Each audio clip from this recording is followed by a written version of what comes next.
You can imagine all those moments when Joseph and Mary are having breakfast, and Joseph said, "I had a dream last night," and she goes, "Oh, here we go. We're going to be moving again." I want to thank everyone who made our Christmas celebrating and our Advent celebrating so special, our staff members, our volunteers, everyone who contributed to making this holy season so bright. And yesterday we had a wedding, and that was appropriate for Christmas. If you've been to Blessing of the Waves over many years, the woman who makes all the leis, Tina Toulouse, got married here yesterday. And so it was sort of a who's who of the older surfer world. And, you know, Paul and I were talking about this before church. They're not known for planning. And so we had talked through the service a couple times, and there was someone who was wanting to give the bride away. But in asking, do you want to say anything? Oh, no, we'll just sort of hand off. But that's not what happened. He actually stood up with us up until the vows, and then he thought, well, the pastor missed my line, so then he said, "I do." And we said, "Well, you're not getting married right now. You guys sit down." But it was actually a lovely wedding and a lovely time to have a wedding. Well, if you were here, one of the final words that we gave at the last service on Christmas Eve was the announcement that unless Christmas is indeed good news for all the people, we haven't yet reached the full meaning of the gift of Jesus come amongst us in the flesh. And one of the dangers of celebrating Christmas the way we do is really the people who get to celebrate it the most are the people who are already happy. So Christmas comes and just sort of accelerates and supercharges their happiness, supercharges their prosperity, gives them a reason to feel good about everything they have. And for people who may not be having that great of a Christmas or that great of a life, they're not quite sure, and they feel the cultural pressure to be happy and decorate and buy gifts for everyone and all of that. It's not necessarily great news for them, especially because they're bearing heavy wounds or bearing heavy pain. And so we have to say again, unless Christmas is good news for all the people, we haven't yet landed on the fullest meaning of the day. Because you'll remember that Mary and Joseph and Jesus, not long after Christmas, are going to be in the temple where Jesus is presented. And a prophetess who's been waiting her whole life, her entire life has been oriented toward God's fulfilling of this word, is going to appear before Mary and say, "Your child is destined for the rising and falling of many in Israel." Well, that's good news. And then she looks right into Mary's eyes and she says, "And a sword will pierce your heart too." A sword will pierce your heart, and that means she's going to watch this child who lay in a manger, who appeared to be perfect, who appeared to have everything good going for him. She's going to be a mother that watches her child suffer. She's going to be a mother who watches her child die in front of her. And it's not just going to be a quiet death, sad as it is. There's going to be a disfigurement. And it's precisely this disfiguring of the face of the child Jesus on the cross. It is precisely this that we have to wrestle with, because the world of Christmas and the darkness that Isaiah spoke about a great light shining, it is a hard darkness, and it is the shadow of death, and it already shines or covers the face of the Holy Family very early on in the life of Jesus. And that's why this day, which only gets celebrated, if we can say celebrated, commemorated every 6 or 7 years on a Sunday, is one we have to wrestle with, which is right after Christmas, within the first years, the toddler life of Jesus, we have the slaughter of the innocents, these children of Bethlehem whose lives are lost because of the wickedness and violence of Herod, and also the use of and the wielding of the power of death and the fear of death to try and accomplish a political end. This is the hard day, then, that we have to consider. But again, we're not here just to delve into hard things. We're here to say it's good news for those people too, for the disfigured, for the sick, for the dying.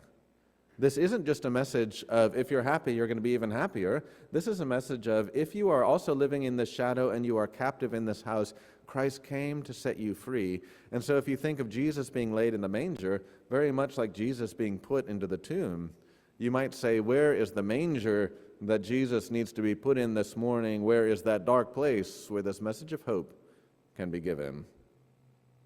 Now, I know some of you will remember, even in your own lifetime, the story of a disfigured young man that became the catalyst for the American Civil Rights Movement. If you remember when Emmett Till was killed in Mississippi, an incredibly violent and horrible murder of a young man from Chicago who came down to Mississippi. And he was so disfigured by the violence that was visited upon his teenage body that his mother insisted on having a glass case for the coffin so that people had to look in the face of the disfigured child. And in fact, that sight was so horrific that it catalyzed much of the horror that led to the civil rights movement to say we have to do something, not only about the racial division in our country, but the hatred and the violence that's visited. And so that face, that disfigured face, that is the face of the child in Bethlehem. Something has to be done about this world in which we live. And this is the Christmas gift that Jesus is. He will become that disfigured child on the cross for the sake of breaking the power of death. When I was in Washington, D.C. a few weeks ago, I went to Ford's Theater, and someone said, well, the theater had been torn down, and I didn't realize that. It had been torn down and remade in the 1960s to look like it did in the 1860s.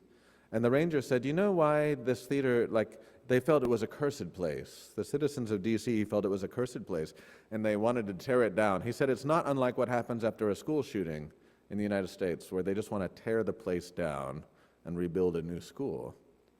And you remember, after the Sandy Hook shooting, when all of those children were slaughtered in one of our schools, one of the parents did the same thing that Emmett Till's mom did and wanted the child presented in a glass-covered casket so that people had to look into the face of that violence and reckon with what we were doing to children in our country.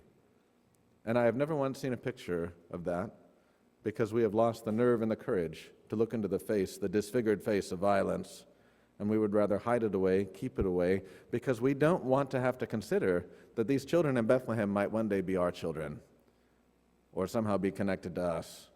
And so this Sunday really sort of smacks the Christmas joy out of us unless we realize that this is precisely the world that God came to redeem.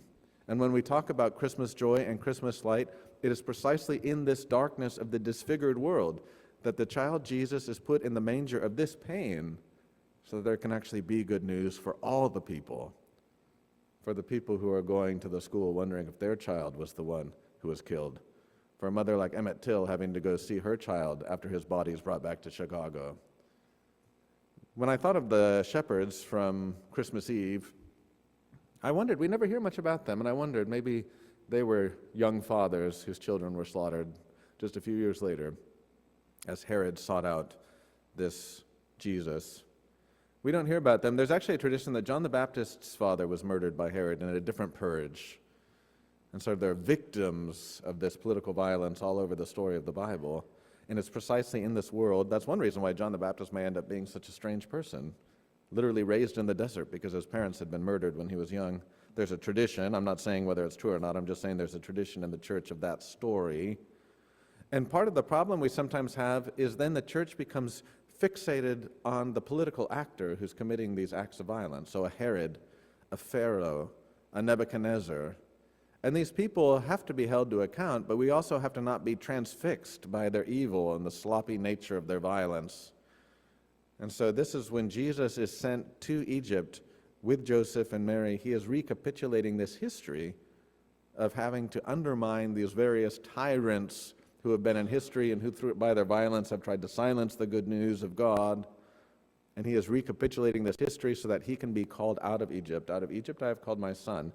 And the Egyptian church, the Coptic church, one of the most ancient churches in the world, actually has an itinerary. If you're interested and want to Google something later today, you can see all the places the Holy Family went. They have literally stop by stop, place by place, churches, monasteries, different things that see the Holy Family visiting the places that Israel was in slavery, and then also the places where they were liberated as they returned. And it didn't take Mary, Joseph, and the baby 40 years to go back to the Promised Land. They were able to take the journey in faith that we could not take in an earlier generation.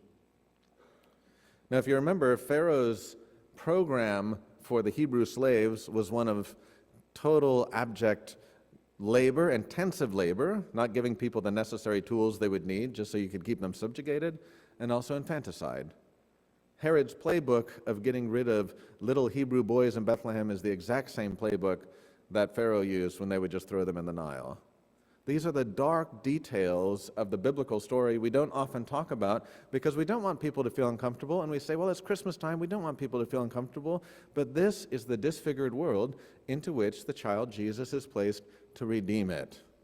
For every Hebrew mother in Egypt that never had justice, for every father that wept over a son he'd never know, this is the justice that God is bringing to break the power of death.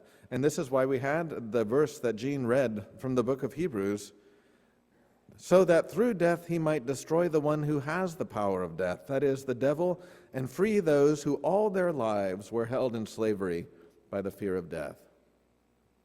It is something we don't much like to talk about, living in that shadow and being afraid. But when the angel comes and says, do not be afraid to the shepherd, he's not just saying, don't be afraid of us, the angels. He's also saying, don't be afraid anymore of the power of death.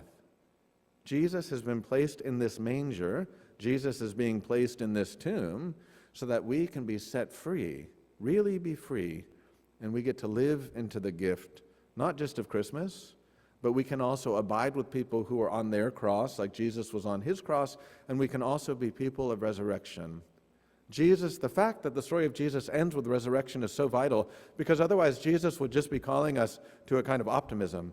Try and look at it in the best possible light. Jesus is not calling you to be optimistic. Jesus is calling you to be hopeful. Jesus is calling you to root yourself in this story of new life and to say that's the truest thing about the world. And when people like Pharaoh and Nebuchadnezzar and Herod engage in the political violence that they do, trying to wield this terrible power, it is an obscenity that must be rejected because it is not true. What is true is the disfigured face is restored. The child doesn't have to suffer and die. This doesn't just become the necessary debris of various people's ambition. The dignity of the human being and the restoration of the image of God becomes the gift of Christmas. And it becomes good news of great joy for all the people. Not just for the people who are already safe and secure, but for the people who have no hope, have no voice, have no one to defend them. It is great news of great joy for them, because Jesus has been laid in the manger of their loneliness, of their suffering, of their pain. It is not easy to come to church just a few days after Christmas Eve and be confronted with this story. When I saw it was on the calendar, I go, well, okay, we're going to have to do it and talk about it. But it's vital that we do, because otherwise there's a whole segment of our world that has no good news, that has no light. We hide it away and we deny it, and we do not tell the truth about it. And that's why we even say on our knees, if we do not, the truth is not in us, if we do not confess our sin, the sin of the world, our complicity in the power of death, and the idea that's not for whom we were made. We were made for life, the power of resurrection. Amen.